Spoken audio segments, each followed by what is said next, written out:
don't need any violence at all. Unity, love, and peace. We need an unattended, thunderous victory. Asidingi ukuthi kube khona ubudlwangudlwangu.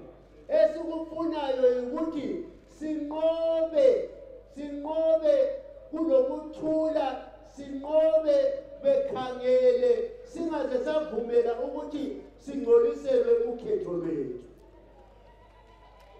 Again, we have invited, for the first time in the history of this country, we have invited worldwide observers. We have said our elections are transparent, are fair, and credible. Anybody who wants to come and observe our elections must come and observe. We have opened the gates. We would want you as Zimbabweans to show your maturity, your warmth to visitors who are coming into our country. Njalo bakithi wokuqala ngemva kwesikhathi eside okumangalisayo ukuthi sivumele noma ngubani ofuna ukuthi azobona ukuthi siluqhuba njani lolu khetho. Kuyinto kodwa ayicela lapho umongameli ukuthi abantu laba nxa bekhona bezobona kelitshengise ukuthi hayi sesikhulile sesingabantu abadala kungabi khona ukudlwangudlwangu kungabi khona okuyangisayo sizibhotele kuhle singayangisi ilizwe lethu lomhlangano. We have put up a target for ourselves that in 12 years' time, by 2030, this country should become a middle-income country with a capital of US $3,500. Don't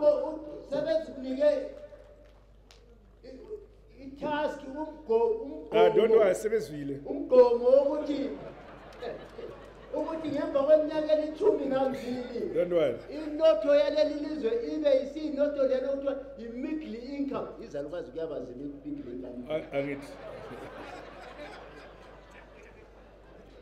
We need decent jobs. We need empowerment. We free ourselves from poverty. We must fight corruption. Sinikwe amandla okwenza inotho, sisuse ubuyanga, ngaphezu kwakho konke silwise ubugwelegwele lokho kuthiwa i-corruption. We must create wealthy. We must make sure in 12 years the majority of our population will be a middle-income population. Kumele sidale inotho, sisebenze sidale inotho, sibe leqiniso ukuthi ngemva kweminyaka eli-12 umnotho waleli lizwe ube usenza izizwana zaleli lizwe kube yilabantu kuthiwa sebengahola imali ephilisayo kuhle engathi mina far above what they call poverty term life. Yeah, right.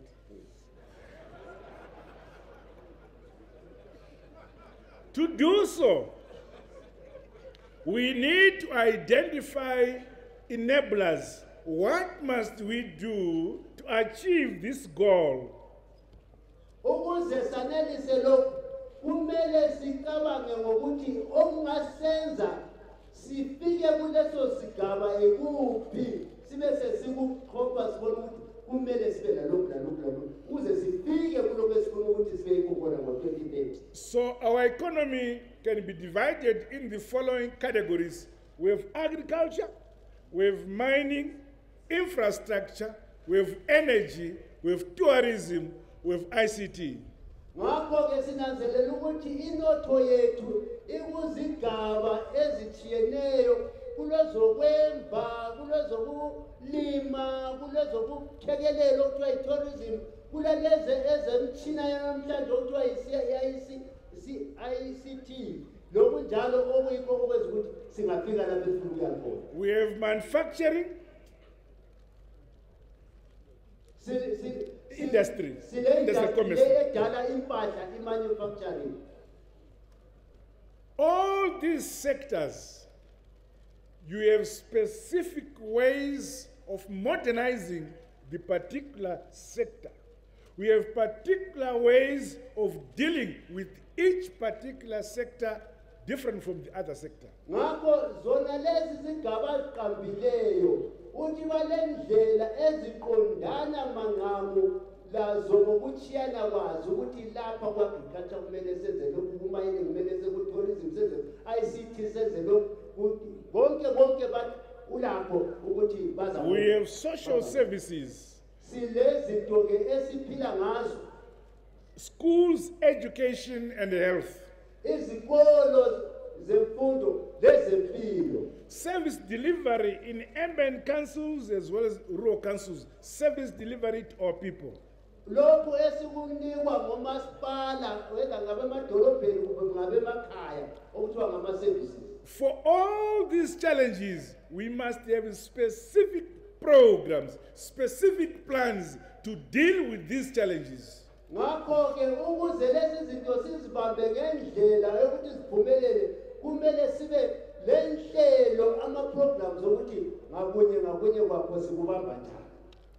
With regard to agriculture, the first thing that comes to mind is that this country must feed itself. We have enough good land in this country. We have enough water in this country. We must be able to modernize our agriculture. We must be able to make each hectare productive in order that we have enough grain to feed ourselves and in the process also have access for export. Nxa sikhangela ngapha kwezokulima kumele siqalise ngokuthi sibe leqiniso ukuthi ekulimeni lapha silima ukudla okwanela isizwe. Sifanele sibe lendlela zokuthi sikulime, sidinga ama-irrigation, sidinge konke okudingakalayo kuze kuthi okuseleyo sikuthengisela kwamanye amazwe.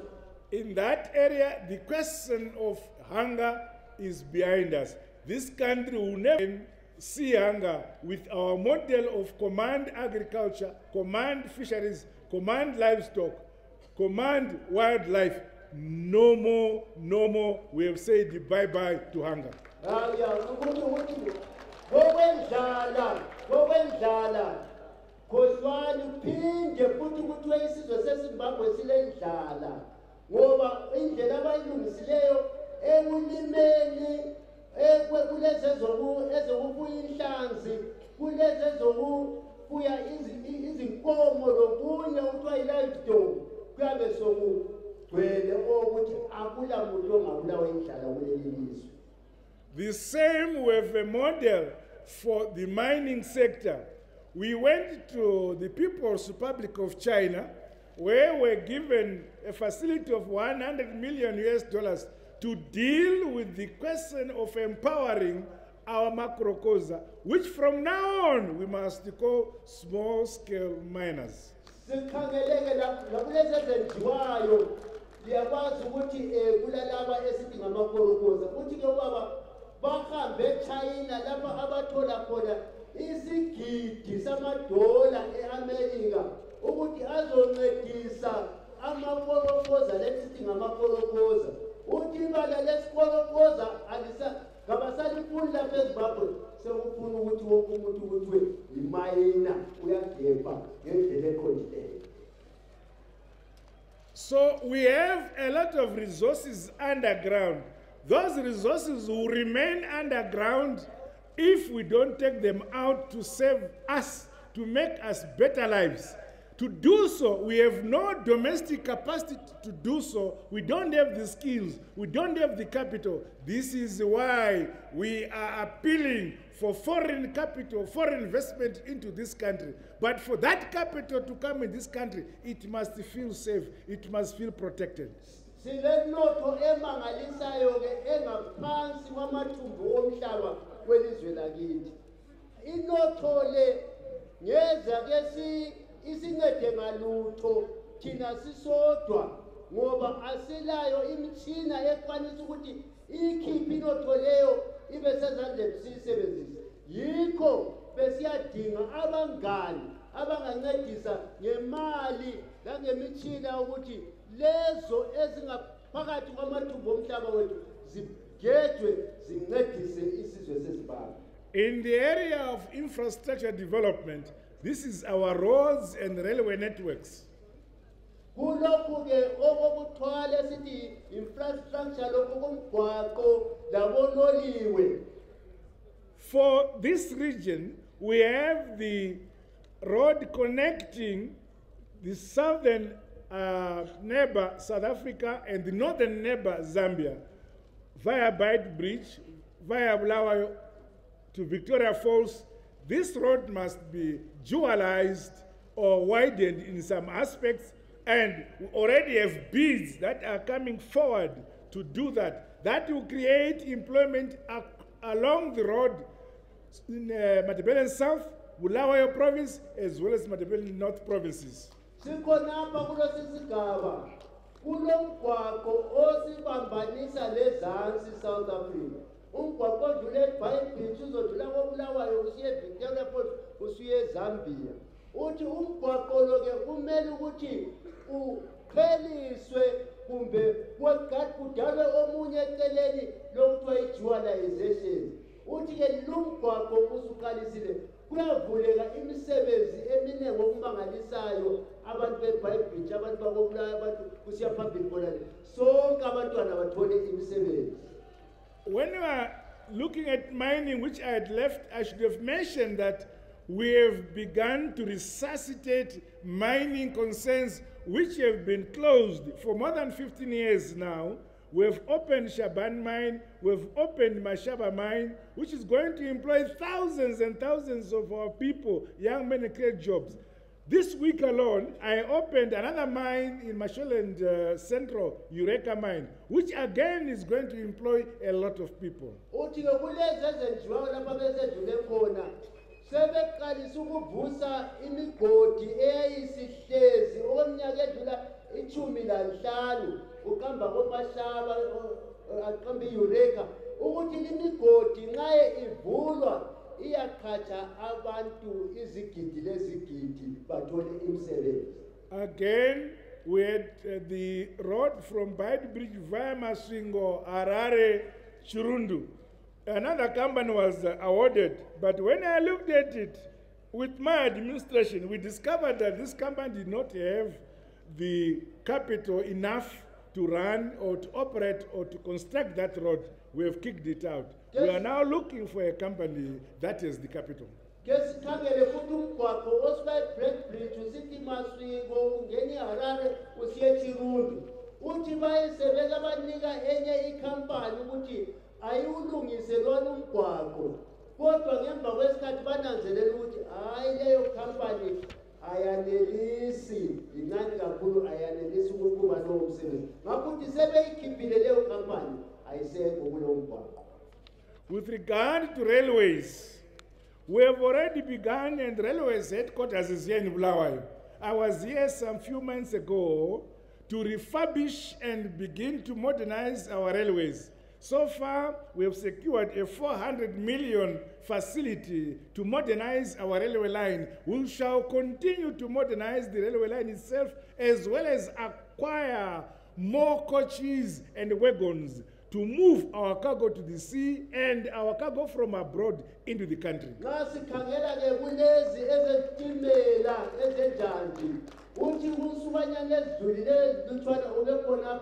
koBulawayo abuye njalo asikhumbuze ukuthi isigodlo sabonoliwe kuloleli lizwe yiso lesi esakoBulawayo la ngensuku lezo ezidluleyo ulibebelapha bezoqalisa ke umsebenzi ukuthi izitimela zisebenze ngendlela kudingwe ama-wagons amatsha sokutholakele futhi abazimisele ukuncedisa ngemali engaba izigidi ezingu-400 million. 400 million US dollars kuncediswe uloliwe akhule aqhubeke ngomsebenzi.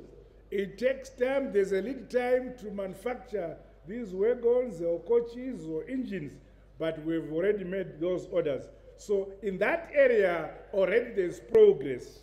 Ngakho ke bakithi izinto lezi zithatha isikhathi ukwakhiwa kwamatorokisi akhona ukwakhiwa kwamakhanda akhona none-engine zakhona kuthatha isikhathi kodwa ke yinto ke khathesi esisenzakala ukuthi ngemva kwesikhathana nje ndizabona sokukhona.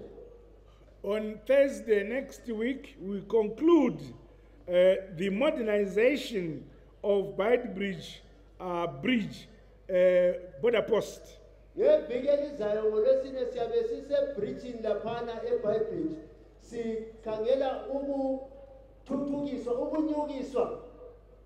kwebridge lelana ukuthi libe ngelalezi nsuku.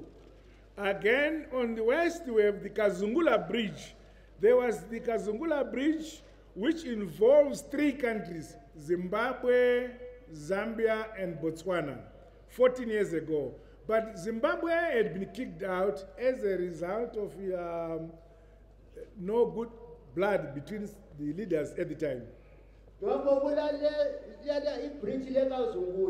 Lapho kulamazwe esihlangana khona kule Zambia, kule Botswana, kule Namibia, lathi sasikhona kodwa ke sasiqotshiwe ngomumo wokuthi abanye abangani laba babegcina bengasasizwisisi kodwa khathesi hayi ubudlelwano lobuyana sobubuyele sesisebenza ndawo. There was President Mwanawasa in Zambia, there was President Mugabe in Zimbabwe, and there was Lieutenant General Ian Kama in Botswana. Kwakulo President uSatha eZambia, kulo babu Bob lapha, kulo Lieutenant General Ian Kama ngale Botswana. But once this new dispensation came into office, there is me in Zimbabwe, Lungu in Zambia, Ian Kama in Botswana. It took 7 minutes to come together and unite.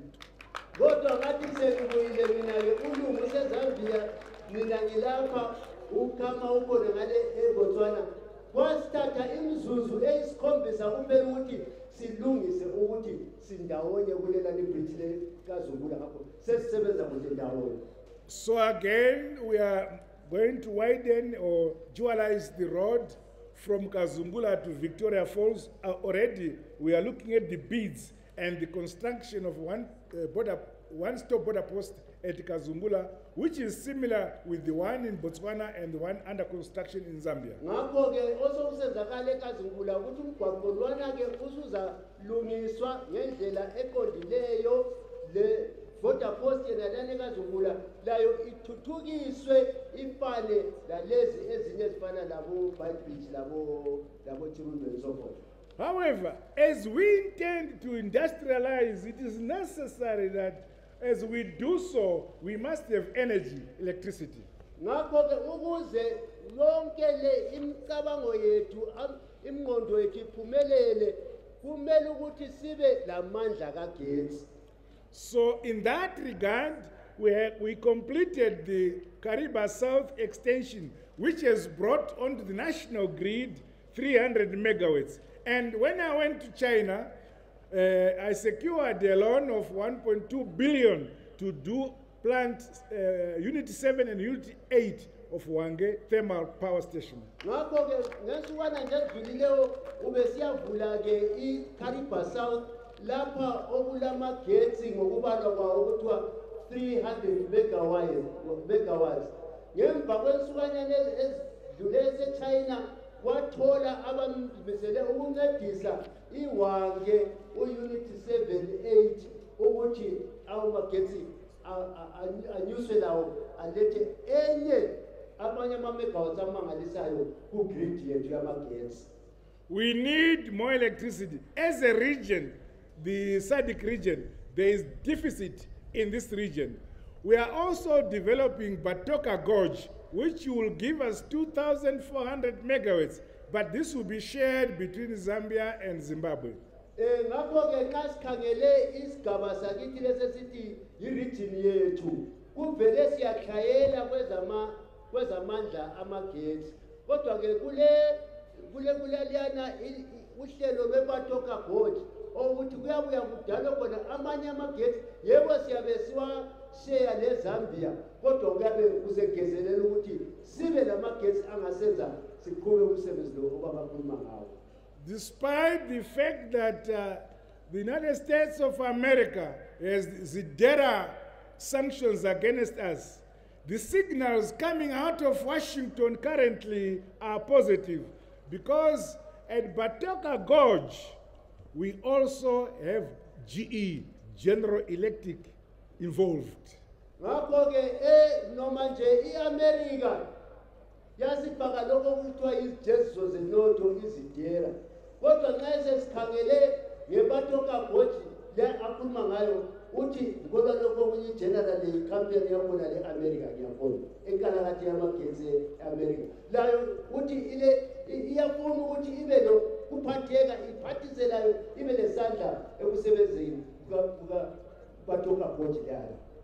Otherwise, President Trump might turn out to be a very good guy. ngendlela ubaba lwana be-amerika bambona ngendlela abanye engxenye engagcina esebonakala ukuthi ngumuntu ocabangayo lo. I now want to address Bulawayo. khathesi esefuna ukuthi ngikhulume ngobulawayo.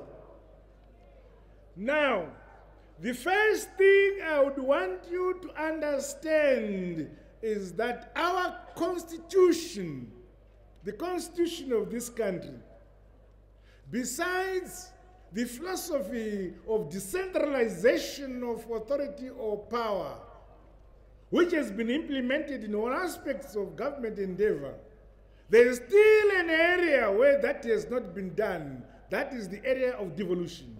ngakho-ke nxa sikhangele siyazi ukuthi impilo yethu yonke bekulokuthi hhayi amandla kahulumende aseharare kulomncane nje okuya ngale langale kodwa sebehlolisisa abadala ngelihlo elijulileyo babona ukuthi kulesinye isigaba lapha okunganeli khona okokuthi izigaba ngezigaba zinikwe amandla athize kokunye okuqondana nazo. We must be able to distinguish between decentralization of authority and devolution of power. I'm now going to talk about devolution of power. kumele sinanzeleleke umehluko phakathi kokuthi uhulumende njengohulumende ngibe sengibuya ngikhuluma ngicade ngokuthi amandla angaphiwa ezigabeni okuthiwa i-devolution ngesikhiwa kuyabe kungumo onjani. We have in the Constitution an organ called the Provincial Council, which we have not implemented, which devolves power from central government to provinces. ngakho-ke silayo umuga kusisekelo selizwe lethu se-constitution esikhuluma kuthiwa ngama-provincial councils. asibe singelakho-ke lokhu kodwa-ke khathesi kwakuthi sebenanzelela ukuthi kuqakathekile ukuthi kube khona ukuze kunike abantu amandla aqondileyo njengalokho okuthiwo The impact of devolution will change the roles of provincial ministers. I understand there are 3 provincial ministers who are here. Please, the 3 of you listen as I now articulate what is coming. umumo lokawutshoyo uzatshintsha isimo sokusebenza kwalaba abasiphathele iziqinti zethu okuthiwa ngama-provincial governors. uyacela ukuthi balalelisise ukuthi nxa eqasisa lapha bazwisise ukuthi okuzatshintsha kuyabe kutshintsha kusima njani. Currently, our ministers were political. Pamberine Zanu-PF, Pamberine Zanu-PF, Pamberine Kubatana, Basne Mandu. Do basara wanga wachita iri. Zino zvasanduka. Uthi-ke izolo bakithi ama-ministers ethu bona abasiphathela iziqinti bebesibaphambili ngesilogani batshaya isilogani kube kuqakatheka ngesilogani uthi hhayi-ke bakithi isilogani khathesi sibeka nombambijana izinto sezijibilikile sezitshintshile ake silalele ukuthi osokutshintshile kutshintshe njani. Pamberine business, Pamberine economics, Pamberine wealthy, Pambilo kunota, Pambilo kunota. Do basarama minister. selilizwile-ke khathesi sokutshintshe ukuthi umsebenzi walabe sithi ngama-governors sekungumsebenzi wokuba leqiniso ukuthi ama-industry ama-business bakhangelana lezomnotho ikokuqakathekileyo umnotho wezigaba zabo. There shall now be provincial GDPs identifying the growth of the economy in each single province, and provinces are going to compete. There is not a single province which has peculiar resources to itself. Ngakho-ke khathesi umncintiswano uyabe ungasengowesilogali, uyabe usilwana okhangela ukuthi kambe nakukhangelwe isizwe iprovince yena leyo nakukhangelwe imali engabe isendliwe eqondana nomuntu ngaba yimalini ngamunye ngamunye yikho lokho kuthiwa i-gross domestic product GDP. Bulawayo is the industrial hub of this country. Bulawayo yilo idolobho lapha okuyisigodlo semisebenzi industry kuleli lizwe. So we must resuscitate all the industries in Bulawayo. Ngakho kumele siwavuze wonke lamandastri asafayo koBulawayo, to create jobs for the people in Bulawayo. ukuze abantwana bakoBulawayo basebenze. This process has already begun. Lokhu sokuqalisile. We already have paramount garments, already it has come back into function. Sesilayo imifetha lethunga Paramount Garments isisebenza.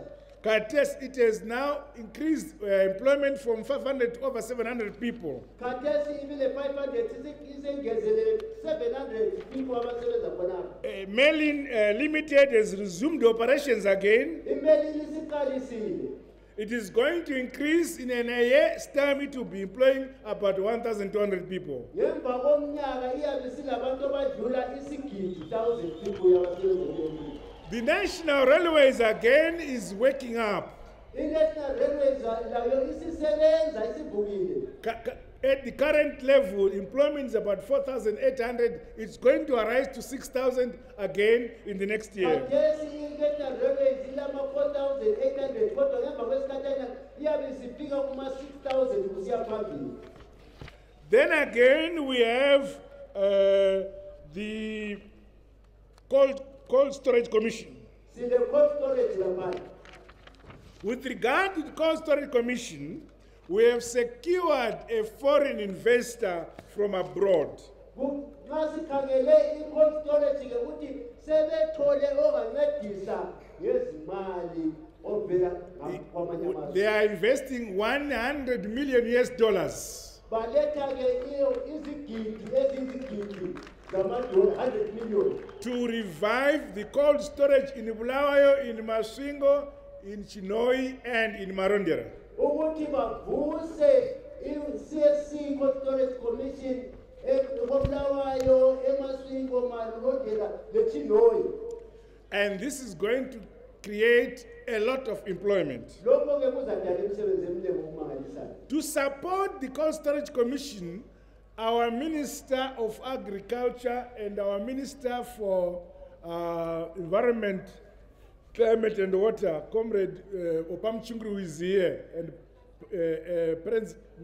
Minister of Agriculture, Shiri, but I don't think he's here. They've, with Shiri yesterday in Matabele South, we handed over 1,660 ngombe. Ngakho ke ukuze sincedise i-cold storage ukuthi ivuke, sizama ukuthi oma-minister la akhona umama ukaShiri nobaba uShiri ongekho lapha. Izolo lokhu nje likabula besisegwadema South kunikwe khona amathokazi alikhulu 1,600 amathokazi ukuze umhlambi weZimbabwe ukhuliswe ukuze i-cold storage isebenze. That 1,660, the 60 otora yini? Put 1,666. Yeah. Yomathokazi anikweyo izolo likabula lokhu ekwani. That is empowering our women, our youths. You don't need to have anything. All what you need to have is where to keep them. We give you the minimum is 3, the maximum is 10 at a time. We give you for 5 years. Kazabereka, the steers you sell, the heifers are yours.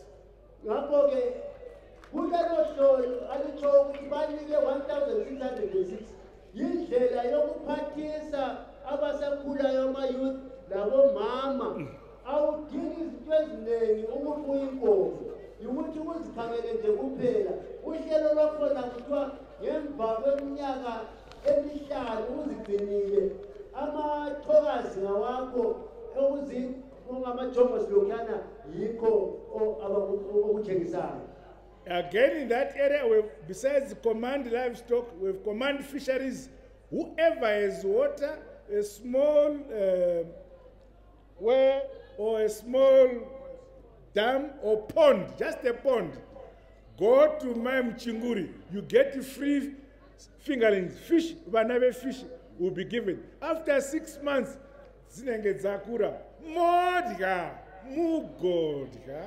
Muchingodya.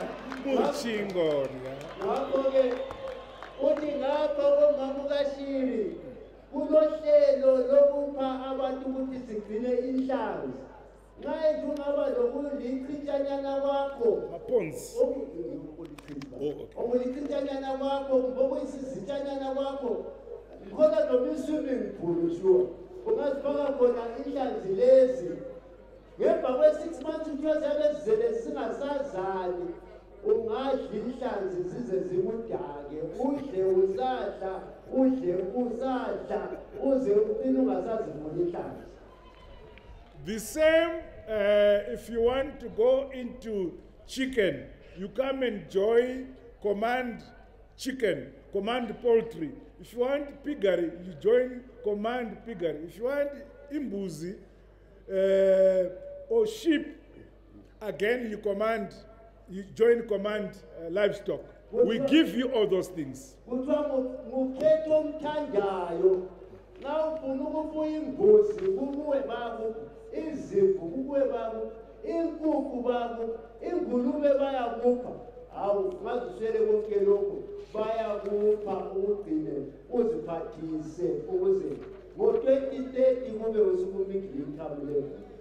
Again, here in Bulawayo, we have the Amara Foods, a subsidiary of Sondelani Holdings. Again, it has opened. It is going to continue to grow and employ more people. Amara Foods. Amara Foods. Amara ikhanya iyaqhubeka ikhula njalo iyathembisa ukuthi izaqhatsha abanye abantu abaningi ngokuhamba kwesikhathi. We must also plan, and it's already there, with relation to education and health. With regard to health, this morning we have Ekusileni Hospital, which has been standing for over 15 years. Let me assure you today, broad light. Let me promise you today, on the 15th of July next 15th of July next month, it will begin functioning.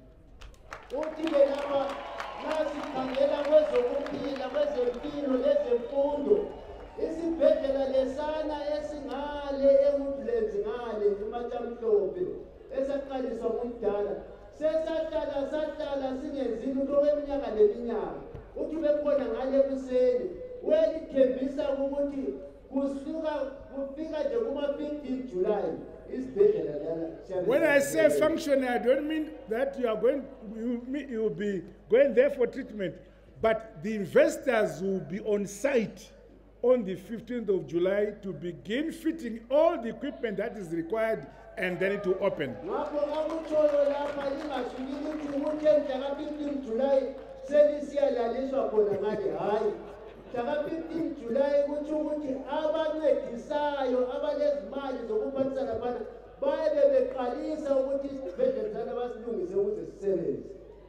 That's about health. With education, I have sat down my administration, with institutes of higher learning, our universities and institutes of higher learning, to say we must now focus on producing products from universities and higher colleges, products which fit in the industrialization concept of this country. Ngakho-ke nxa sesikhangela kwezemfundo ephezulu ama-universities uthi usehlezi-ke labaphathi balezo zikolo zaphezulu bavumelana ukuthi kusukela khathesi sokufune ukuthi izikolo lezana zanelise ukudala impahla eziqakathekileyo ezizasetshenziswa kumandasi langaphela ezenza ilizwe lithuthuke. So all vice chancellors of our universities and all captains of industry have come together to say, those captains of industry in industry and commerce, what type of skills do they want for the economy to go forward? What should the universities do in terms of their curriculum to produce products, students who can fit in modern Zimbabwe? Our Zimbabwe we want, Zimbabwe of tomorrow. Ngakho-ke sebehlezi abezemfundo yaphezulu lalabo abasiphathele amandastri lecommerce okuthiwa ngama-captains of industries babonisana ukuthi kanti laba aba-captains of industry bakhangele ukuthi ama-university aqeqetshe abantu abaphuma sebenjani ukuze babe luncedo khona ngale ekudaleni kwemisebenzi. Ngakho-ke ludaba sebelubambile ukuthi kulandela hayi ungahambi uzitshaya isifubu sithi I am a doctor in English history. Kwakufanele ukuthi uyi-doctor wokuproducer imtshina enceda ku-industry. We have also selected 6 universities. At these 6 universities, 2 weeks ago, I went to launch an industrial hub where every young man and woman who are inventors on small-scale inventions which they make, they go to these hubs at universities for processing so that they become commercial. Ngakho utsehlanganise ama-university ayisithupha badinga abantwana abalolwazi lwezemitshina lokho kuthiwa yi-engineering. Abantwana laba babafaka endaweni ezitshiyeneyo bahlanganisa ukuthi badale abangakudala ukuze kube lalokho kuthiwa ngama-industrial hubs benze izinto ezibambekayo eziphuma emakhanda. This arose as a result of my visit at the trade fair in April. We went around, we found students from NAST. They have so many little inventions, modern inventions, but they have no finance. Students from HIT in Harare, students from Chinhoyi Technology, University of Technology in Chinhoyi, students from other universities, MSU in Midlands, Harare, University of Zimbabwe in Harare, and so on.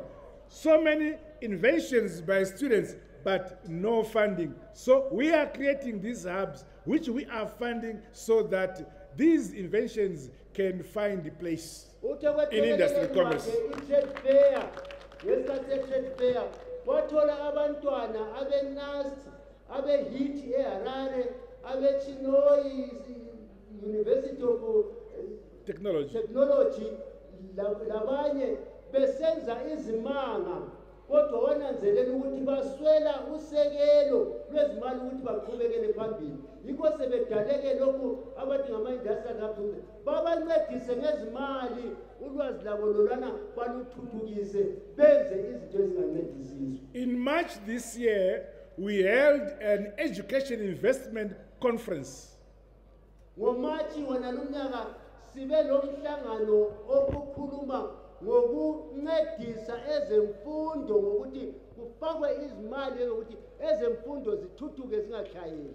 We discovered that universities, for them to grow rapidly and catch up with the number of students which go to these universities, we have very few accommodation facilities. But because of the mantra, Zimbabwe is open for business. We now have the private sector coming forward. All the universities in Zimbabwe, each university, there has been now allocated an investor to construct hostels, some up to 24,000 beds, 16,000 beds, and so on, depending on the on the needs by university.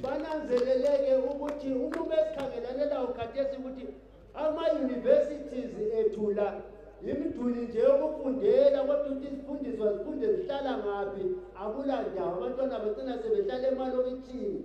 Ngakho ke balohlelo lokuthi ama-university wonke kwakhiwe indawo zokuhlala abantwana okuthiwa ngama-resident hostels bafunde behlala khonapho ukuze bafunde kuhle. Ukuthi-ke bakhona abazimiseleyo abancedisayo abasebephathe kulo msebenzi. It's not still plans. We have moved away from plans. We have now signed agreements with universities and investors. Ya uyaqondisa lapha ukuthi hayi ayisho umcabango nje umpombo ucabanga into ezingekho uthi sebevumelene bacindezelana phansi basayinelana lalabo bantu ababuya bezokwakha lawo ma-hostels.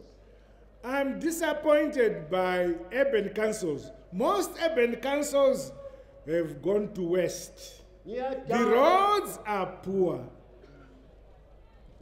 Service delivery is poor. Even today, I am informed the Harare, this Bulawayo Council has stopped water at this place. What nonsense is that?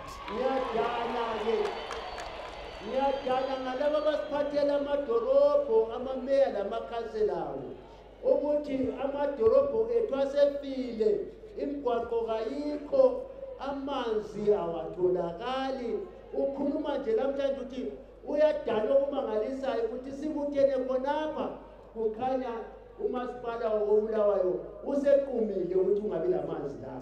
The power of the councillors, the power of the council comes from the people. Amandla ka-councillor amandla e-council avela ebantwini. The powers of the councillors and the powers of the council come from the people. Pinda. Amandla ka-councillor lamandla awama-council njengamadolobho kuvela ebantwini.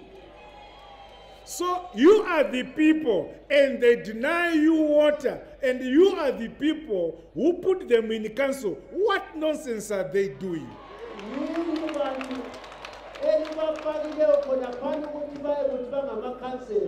Kodwa namhlanje balinqicha amanzi kuyileli bafakileyo khonaphana kuyini konokwamanyala njalo. Take them out. Take them out.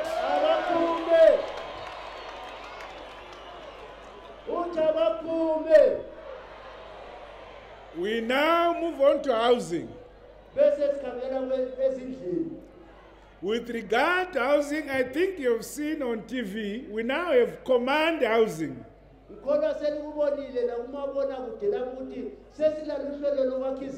There's been this proliferation of land barons everywhere, selling and reaping our people. Across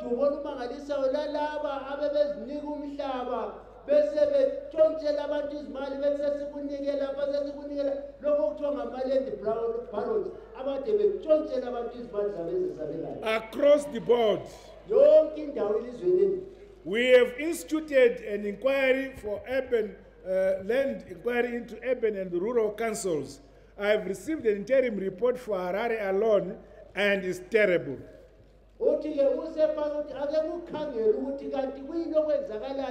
Kubo masipala khonapha wasecela ukuthi hey ake lidinge sibili limbhale lama report ukuthi laphana kumi ngalendlela kumi ngale uthi eHarare sebelethile ugwalo lwalolo hlelo uthi kuyesabeka. The interim report I get, I now know who are the land barons, their addresses, their cell phone numbers, and what they are doing and how much they've stolen.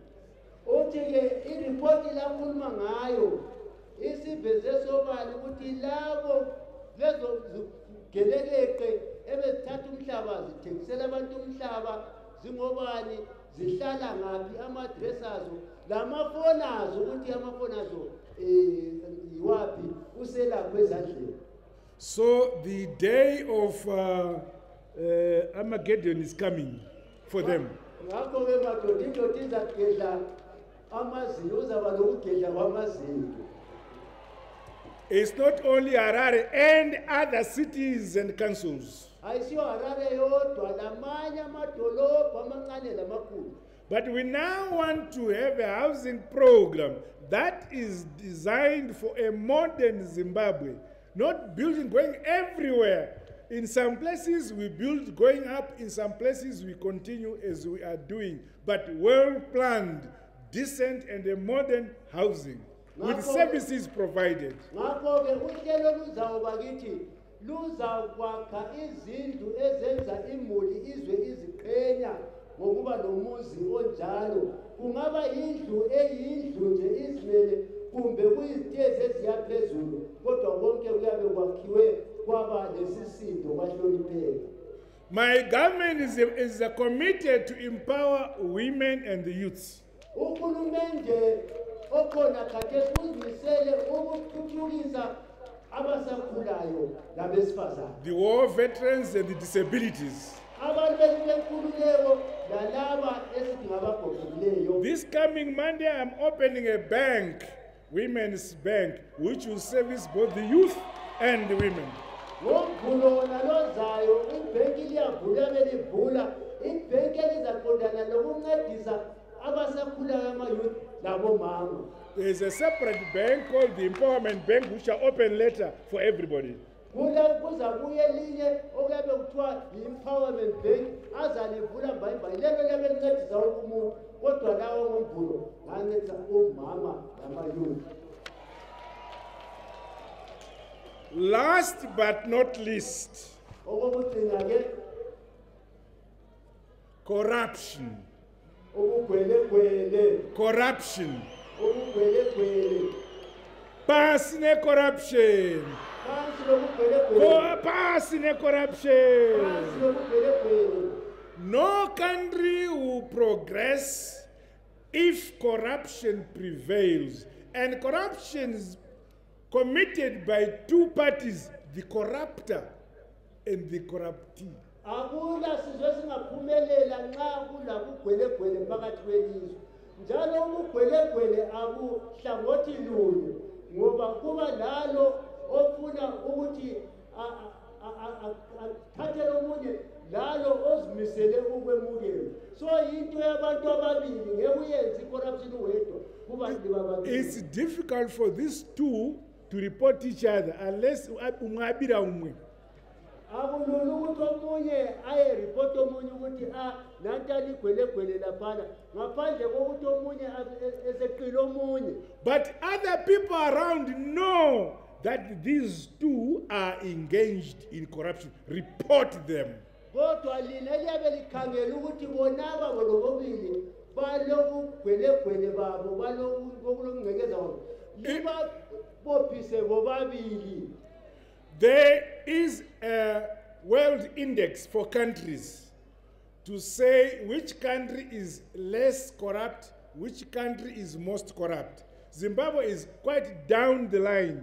We don't want to be there. We must go up so that capital can come to a country where there is zero corruption. Kuthiwa-ke kule ndawo lapha abafaka khona amazwe bawafake ngezigaba zokuthi leliyana kubolile bagange bafile hayi laba bangcono laba bancane. Uthi thina bakithi sisesigabeni sokuthi akuthabisi ngesigaba esikiso laba funa uzosincedisa bona esithi ngama-investors ngeze babuya ngoba bekuthi kugcwele izigali zodwa ngakho ukuthi ake siqedeni lokhuyana sibe sesimeni esihle. So we must all commit ourselves to hard work, honest work, and all fight corruption. Ngakho kumele ukuthi sonke kube isifungo sethu ukuthi sizakudla izithukuthuku zethu. Ungaze wafuna ukuvuna lapho ongalimanga khona. Ngaleyo ndlela sizakwenza ukuthi ilizwe lethu liphambili. Next issue is the question of cash availability in our banks.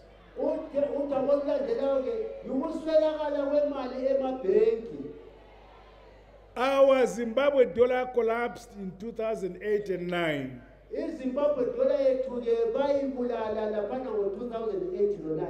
We then adopted a basket of currencies, the rand, the US dollar, the pound, the euro, and so on.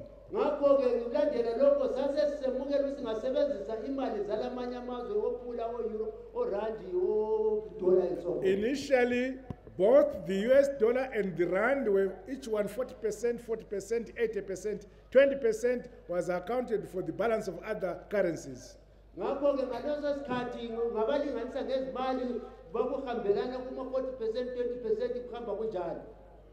But as time went on, the US dollar became dominant. The US dollar today takes about 90% of our transactional activity in the economy. American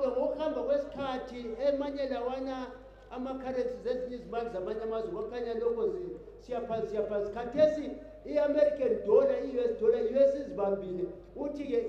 Accountable 90% transactions.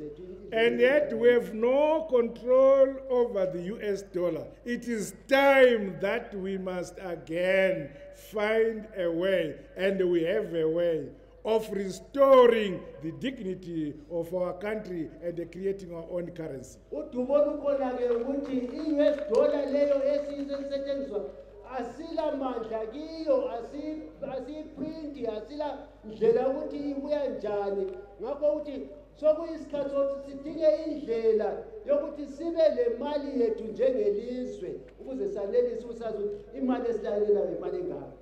Immediately after the 30th of July, after the elections, the issue of cash and a currency in Zimbabwe will be the challenge we are going to face and resolve. Ngemva kwama-election ngemva kuka-30 July kusuka kuma-31 July indaba yemali kuyaba ngenye into abazahle bayidumele khonapho mathupha kubonakala ukuthi iyalungisiswa abantu bathola izimali zabo emabhenki ngesikhathi abazifuna ngaso. What we want some ethics, proper ethic, our heritage from our forefathers. Our heritage from our forefathers, a culture of respect. We need to entrench a culture of respect, the young respecting the elders.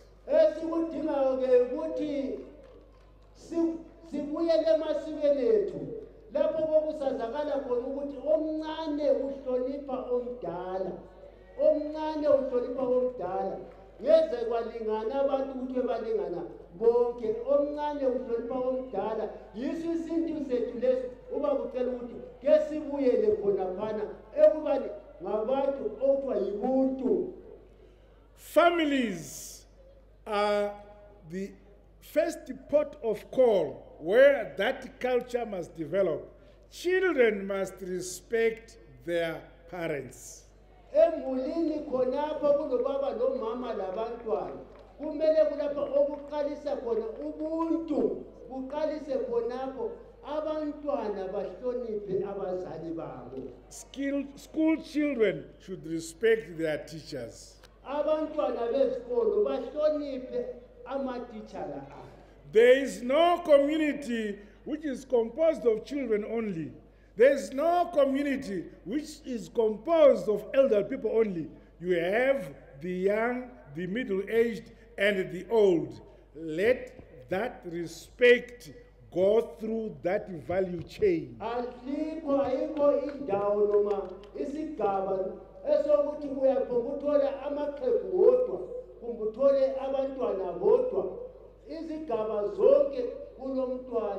Kulomnewabo kulomzali kulokhulu kufanele ukuthi abantu bonke laba banikwe inhlonipho eqondileyo ngesigaba zabo.